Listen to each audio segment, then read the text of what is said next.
Assalamualaikum warahmatullahi wabarakatuh. Al-Fatihah ila hadratin Nabi Mustafa Muhammadin sallallahu alaihi wasallam wa ala alihi wa sahbihi wa dzurriyyatihi wa ahli baitihi wa jami'il anbiya wal mursalin wa syuhada wa salihin wal ulama'il amilin ala hadiniya wa kulli niyatin salihah. الفاتحة. أعوذ بالله من الشيطان الرجيم. بسم الله الرحمن الرحيم. الحمد لله رب العالمين الرحمن الرحيم مالك يوم الدين إياك نعبد وإياك نستعين اهدنا الصراط المستقيم صراط الذين أنعمت عليهم غير المغضوب عليهم ولا الضالين آمين. اللهم صل وسلم وبارك عليه وعلى آله. اللهم صل على محمد يا ربي صل عليه وسلم في حب سيدنا محمد نور العباد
Rabbi salli alaihi wasallim. Miladu Sayyidina Muhammad Ummul Qura Baladum Mu'azzam. Allahumma salli ala Muhammad ya Rabbi salli alaihi wasallim. أحيا الدجى زمنا محمد مولاه سلمه وكلم. اللهم صل على محمد يا ربي صل عليه وسلم. أدعوك أحمد يا محمد يا سيد الرسل المقدم. اللهم صل على محمد يا ربي صل عليه وسلم. اشفع إلى الله يا محمد يوم القيامة كي أنام. اللهم صل على محمد يا ربي صل عليه وسلم. اللهم صل وسلم وبارك عليه وعلى آله. الجنة ونعيمها سعد لمن يصلي ويسلم ويبارك عليه وعلى آله.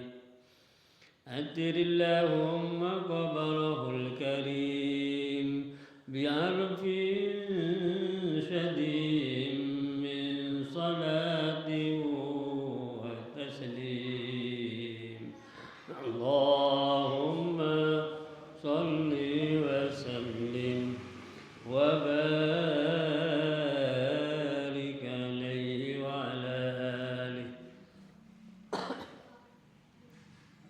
Mudah-mudahan dengan bacaan sholawat Nabi, bapak-bapak, ibu-ibu kita semua nanti mendapatkan syafaat dari Rasulullah Sallallahu Alaihi Wasallam, dan mudah-mudahan kita semua besok di akhirat bisa berkumpul bersama Nabi Muhammad, para nabi-nabi yang lain, para siddiqin, para syuhada, para sholihin, para ulama. Akhirnya kita semua oleh Allah dimasukkan ke surganya yang penuh dengan nikmat bersama beliau-beliau itu. Allahumma amin. Hadirin hadirat yang saya muliakan, dengan tidak bosan-bosannya kita bersyukur kepada Allah Subhanahu wa taala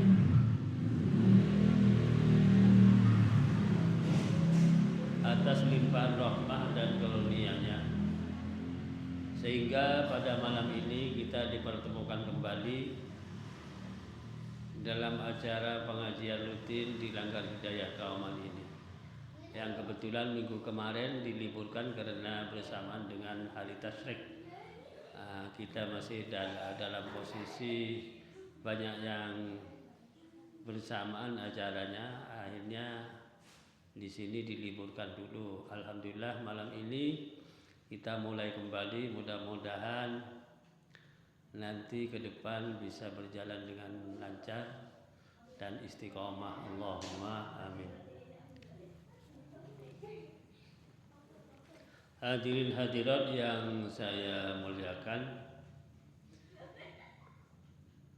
di zaman yang sudah akhir seperti sekarang ini, perlu sekali bagi kita, khususnya umat Muhammad, kaum muslimin semuanya, khususnya kita semua ini, punya kondelan yang lebih dekat. Artinya rujukan kita di istilahnya dipastikan oleh kita itu siapa di dalam mengarungi kehidupan di dunia ini, supaya kita tidak sesat, tidak ngalor ngidul yang tidak jelas arahnya, tidak lain dan tidak bukan kalau di zaman seperti sekarang adalah para ulama. Jadi ada persoalan yang terjadi di keseharian kita, rujukan kita kembali pada para ulama supaya persoalan yang kita hadapi itu mudah dipecahkan, karena beliau memang ahlinya kan begitu, khususnya di bidang agama. Dan juga ulama itu fungsinya bukan cuma spesialis agama, tetapi juga termasuk sosial. Para beliau-beliau itu membidangi itu, karena keulamaan itu mencakup ke semua aspek. Oleh sebab itu Allah mengatakan dalam Al-Quran, fas'alu ahlan dzikri in kuntum la ta'lamun. Maka hendaklah kalian tanya kepada ahli dzikir. Ahli dzikir di sini ulama yang bisa memberi solusi pada persoalan yang kita hadapi. Jika kalian tidak tahu, memang harus rujukan kita pada ulama. Di samping para ulama itu sebagai rujukan kita, sekaligus ulama itu bagian dari syiar agama. Keberadaan beliau-beliau itu bagian dari syiar agama. Ada ungkapan al-ulama sirajul ummah, al-ulama umanaullah. Jadi yang dipercaya oleh Allah untuk mengemban tanggung jawab persoalan yang ada di muka bumi di zaman seperti sekarang adalah para ulama. Sekaligus para ulama itu sebagai pencerah umat, jadi memberi sinar cahaya pada kehidupan umat, khususnya umat Muhammad, umat Islam yang memang menghadapi persoalan setiap waktu, setiap hari, setiap minggu, setiap bulan. Kalau kita kembali kepada para ulama itu, insya Allah persoalan itu akan kita hadapi dengan mudah, karena kita akan diberi petunjuk supaya bisa menyelesaikan persoalan yang kita hadapi, khususnya di bidang agama khususnya. Bapak-bapak, ibu-ibu yang berbahagia, kemudian kita mencontoh perilaku beliau itu, pola tingkahnya, tindak tanduknya, keseharian, karena yang mempunyai khasyah ilallah itu adalah para ulama. Dikatakan oleh Allah dalam Al-Quran, innama yakhsyallaha min ibadihil ulama. Hanya saja hamba Allah yang mempunyai rasa takut sampai gemetar itu kepada Allah maksudnya adalah para ulama. Kalau kita mencontoh perilaku beliau-beliau itu, insya Allah kita sendiri mengarah kepada orang-orang yang mempunyai rasa takut atas apa yang Allah perintahkan kalau kita tidak melaksanakan, takut atas apa yang Allah larang kalau kita langgar. Itu status para ulama itu mempunyai ketakutan yang secara khusus kepada Allah. Apakah Allah mengecualikan makhluknya, khususnya manusia, kepada yang lain daripada ulama? Tetapi memang tidak ada yang namanya ulama itu melakukan hal-hal yang melanggar aturan Allah, seperti judi, ya, kemudian mabuk-mabukan dan hal-hal yang lain yang sifatnya maksiat kepada Allah. Jadi secara tegas Allah mengatakan innama yakhsyallaha min ibadihil ulama. Bapak-bapak dan ibu-ibu yang berbahagia, di dalam ayat yang lain juga Allah mengatakan bahwa wa tilkal amthalu nadribuha lin-nasi wa ma yaqiluha illal alimun. Ini di dalamnya adalah para ulama ini. Itulah contoh-contoh yang saya buat, kata Allah, untuk dijadikan ibrah, contoh apa yang saya buatkan itu untuk semua manusia. Tetapi kebanyakan mereka itu tidak mau memahami apa yang saya buat itu, kecuali orang yang punya ilmu. Di sini khusus para ulama. Wa tilkal amthalu nadribuha linnasi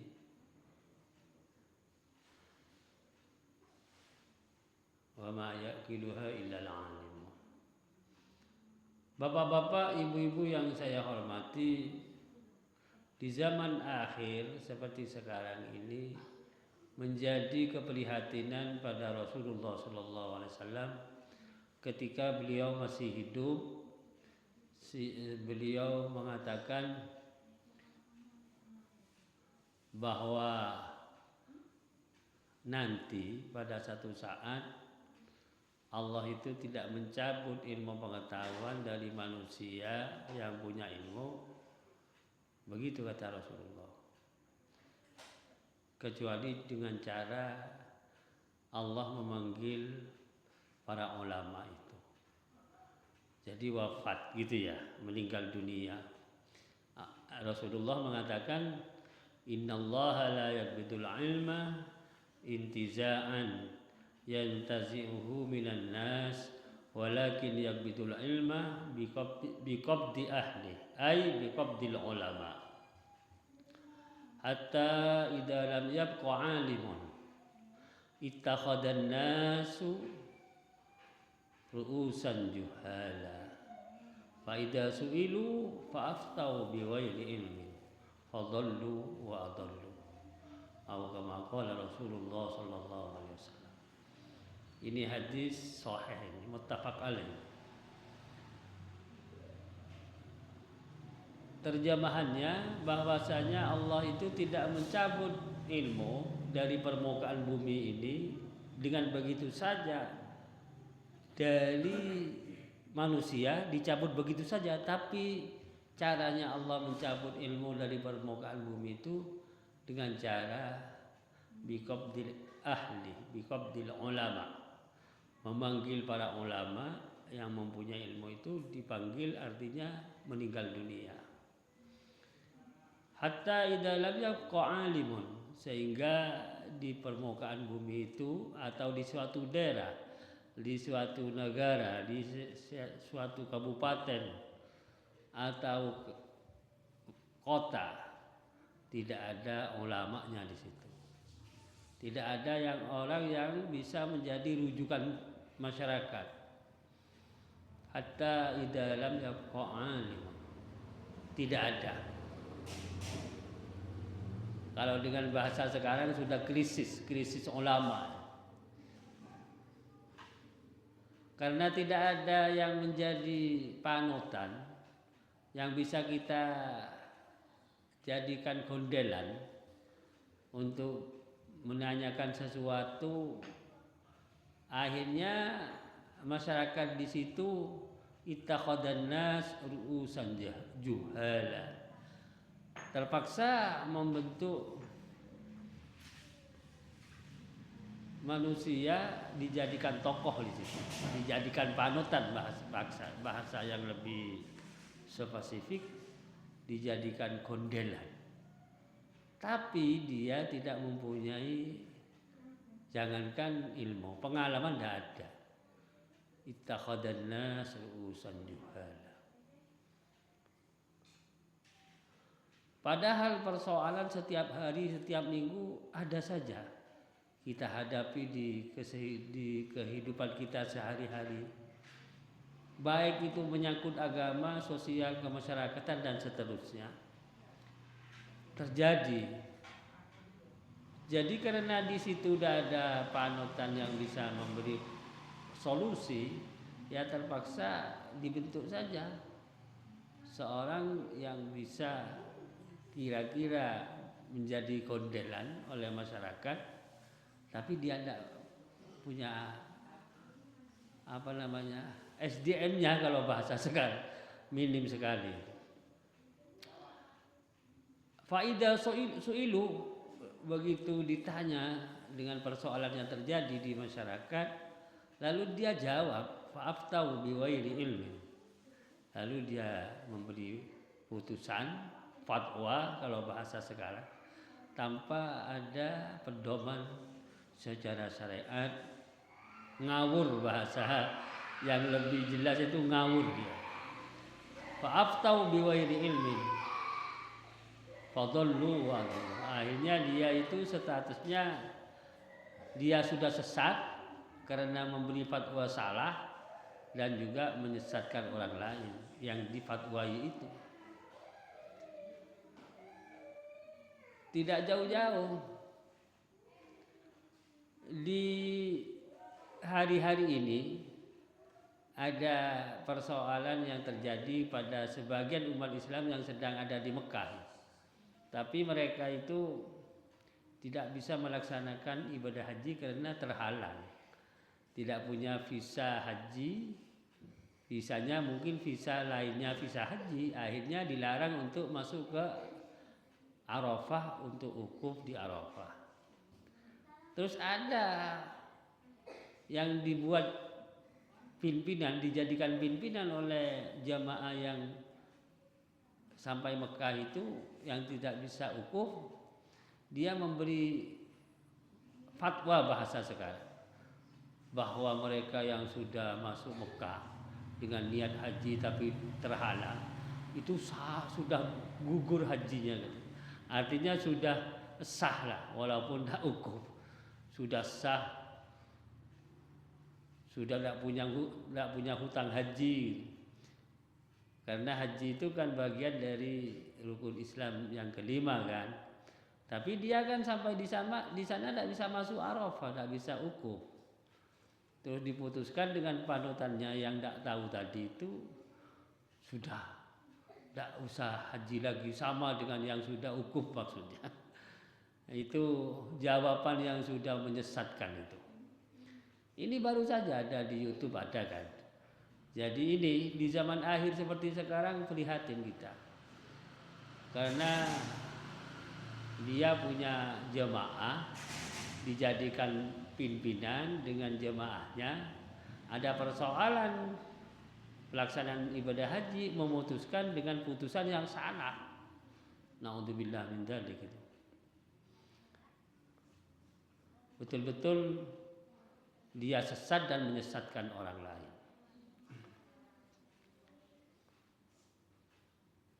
Bapak-bapak, ibu-ibu yang saya hormati, kembali kepada status para ulama itu, di waktu-waktu yang lalu kalian sudah saya sampaikan, bagian dari syiar agama, kalau tempat masjid, musholla, tempat ibadah, majelis taklim, dan juga para ulama yang ada di situ bagian dari syiar agama. Barang siapa yang menghormati syiar agama itu bagian daripada tanda bukti bahwa dia adalah orang yang mempunyai hati takwa kepada Allah. Wa may yu'azzim sya'airallah fa innaha min taqwal qulub. Insyaallah apabila kita memperhatikan firman Allah berkaitan dengan status para ulama, sabda Nabi, lalu kita taati apa yang ada di dalam Al-Quran dan di hadis Nabi itu, lalu kita betul-betul konsentrasi bagaimana dalam menghadapi kehidupan itu, khususnya berkaitan dengan persoalan agama, itu kita merujuk kepada para ulama. Sekiranya kalau kita dekat kepada beliau itu, insya Allah persoalan yang kita hadapi itu ada jalan keluarnya itu. Bagian dari hal-hal yang dimudahkan oleh Allah adalah orang yang mempunyai rasa takwa, hatinya takwa kepada Allah. Sehingga dalam Al-Quran Allah mengatakan, wa may yattaqillah yaj'al lahu makhraja wa yarzuqhu min haitsu la yahtasib. Barang siapa yang bertakwa kepada Allah, Allah berjanji akan memberi jalan keluar baginya. Persoalan apa saja, dunia, urusan agama, ekonomi, walhasil persoalan yang dihadapi oleh hamba Allah yang takwa itu pasti ada jalan keluarnya. Bahkan lebih jauh Allah berjanji, Allah berjanji wa yarzuqhu min haitsu la yahtasib. Allah akan memberi rezeki dari arah yang tidak disangka-sangka sebelumnya.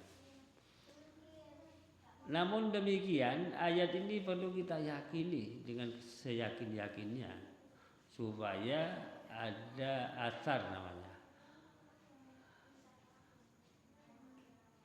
Istilahnya konsekuensi dari firman Allah ini terjadi karena memang betul-betul hatinya dia takwa kepada Allah, kemudian perilakunya tidak lepas dari syariat agama yang dibawa oleh Rasulullah SAW. Di sini hikmah diberikan oleh Allah kepada umat Muhammad di dalam hidup menghadapi kehidupan di dunia itu.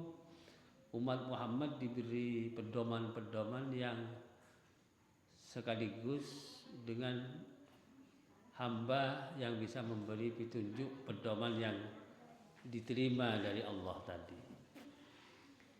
Ya, yang jelas itu kalau kita sebagai umat Muhammad, hamba Allah yang iman beragama Islam, pedoman yang pokok kan Al-Quran itu, yang memberi penjelasan tentang rahasia Al-Quran itu ya ahlinya. Dalam hal ini para ulama. Demikian juga menjadi pedoman bagi kita umat Islam adalah sabda Nabi Muhammad SAW yang dikatakan hadis Nabi. Itu juga yang memberi penjelasan, pemahaman lebih jelas itu para ulama. Artinya beliau itu memang membidangi tentang hadis dan ayat-ayat Allah. Di sini supaya kita tidak melangkah lebih jauh dalam arti di dalam melaksanakan apa yang Allah perintahkan, menjauh apa yang Allah larang, itu kita tidak melanggar. Karena ada panutan, contoh yang bisa kita jadikan suri teladan.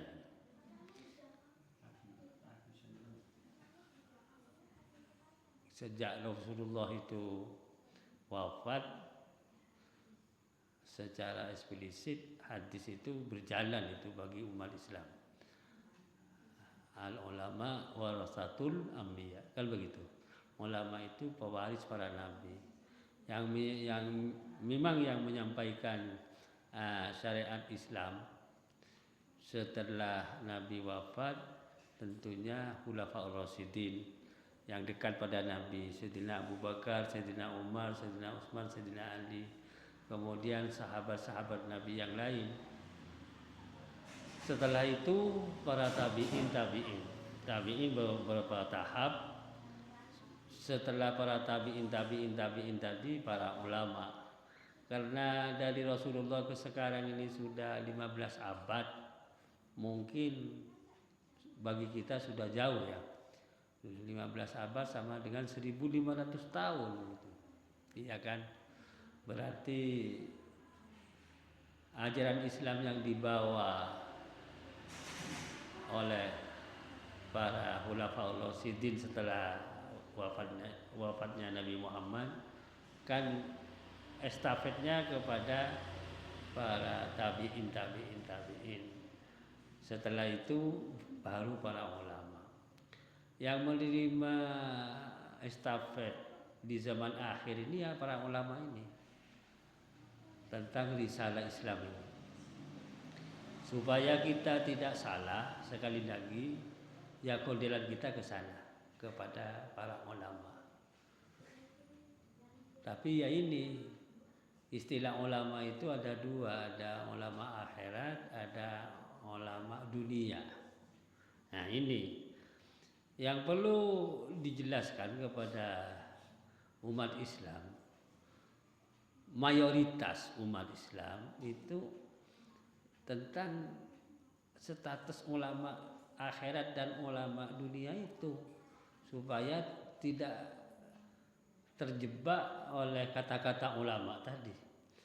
Sebab kalau kebetulan yang dikatakan ulama kebetulan dia itu tidak sesuai dengan firman Allah tadi, innama yakhsyallaha min ibadil ulama, lah kan kita ikut sesat juga. Contohnya seperti apa yang terjadi pada baru-baru ini kan, tentang persoalan jemaah yang sudah sampai Mekah tidak bisa haji, dikatakan sudah menunaikan ibadah haji. Kelirunya luar biasa itu. Ya memang kalau orang mengatakan erosi ulama ini, krisis ulama di zaman seperti sekarang. Jadi kita kayaknya kembali kepada zaman dahulu yang harus kita banyak berusaha, ikhtiar cari yang kira-kira bisa menjadi panutan kita itu.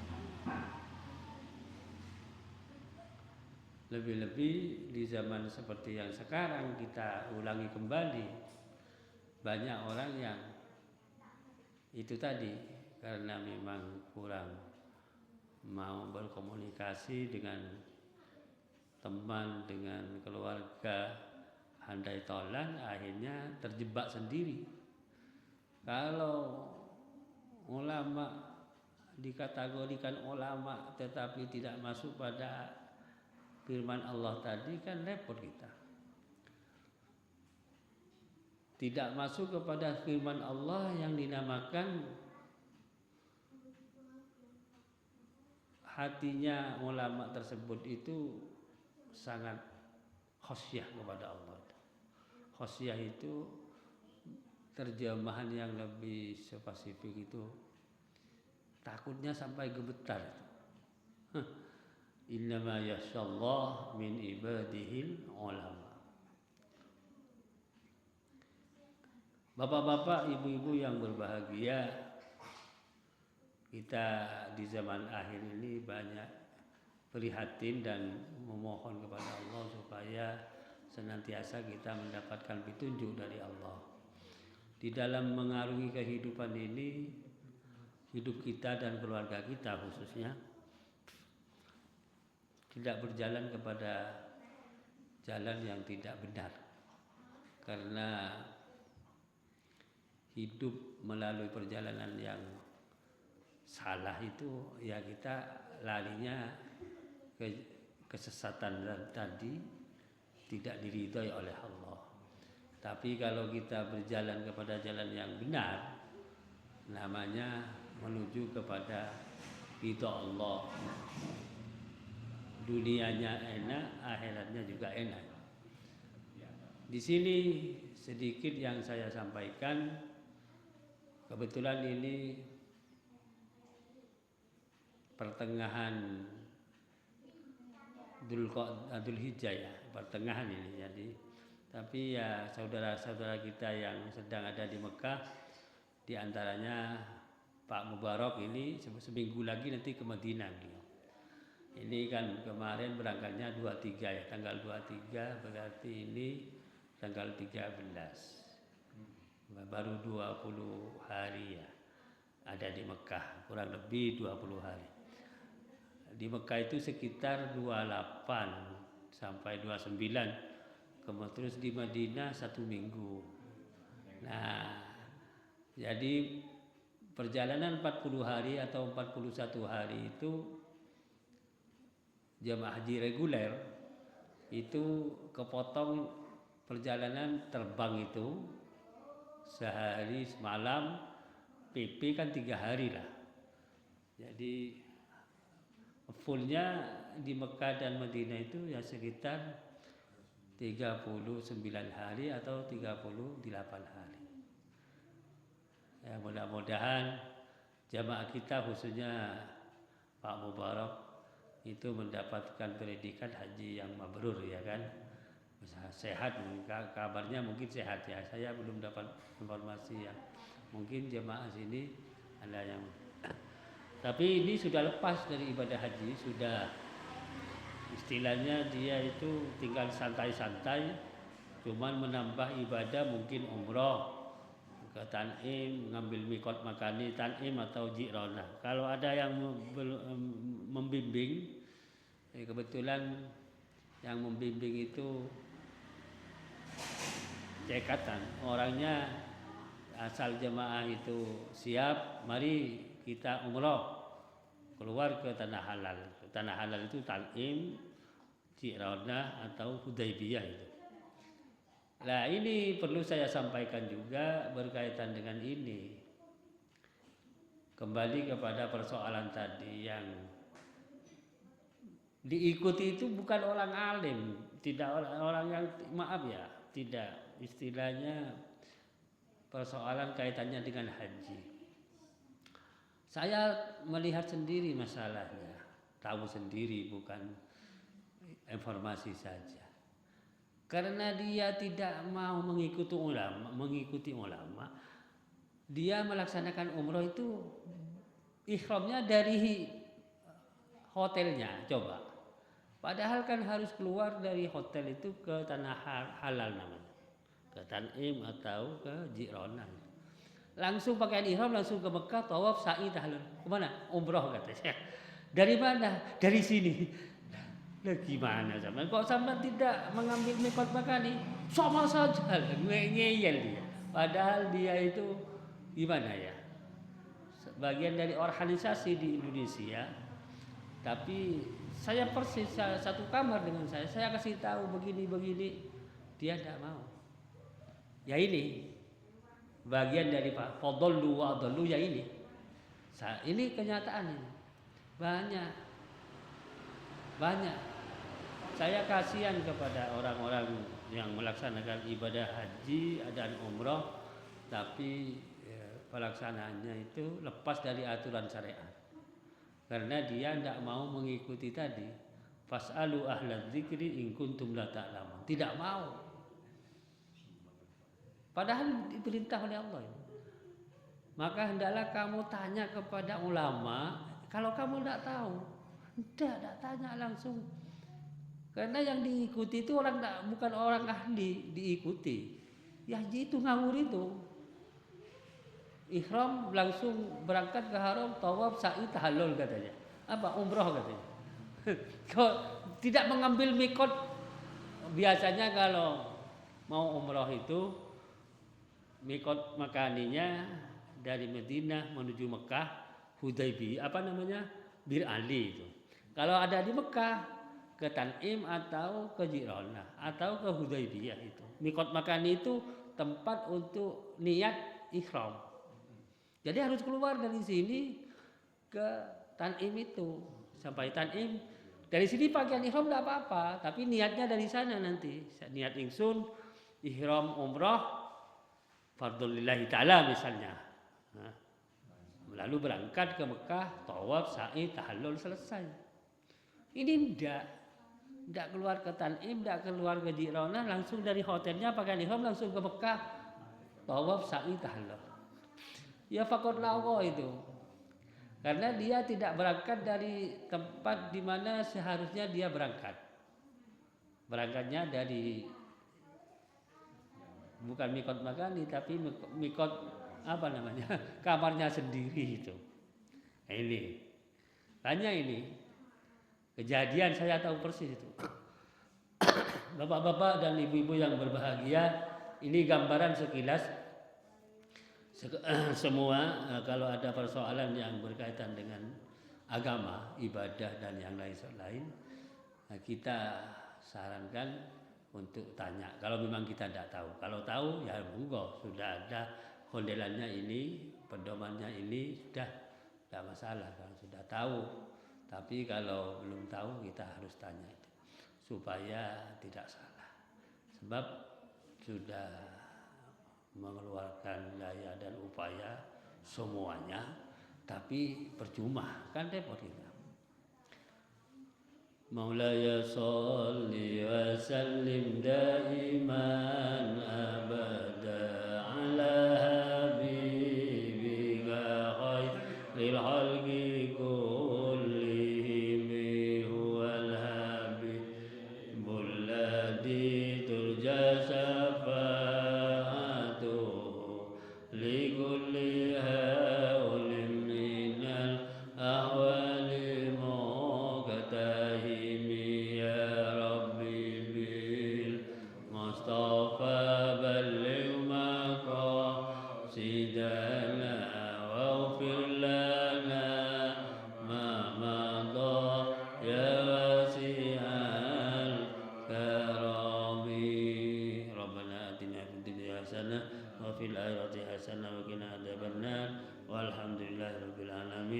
Assalamualaikum warahmatullahi wabarakatuh.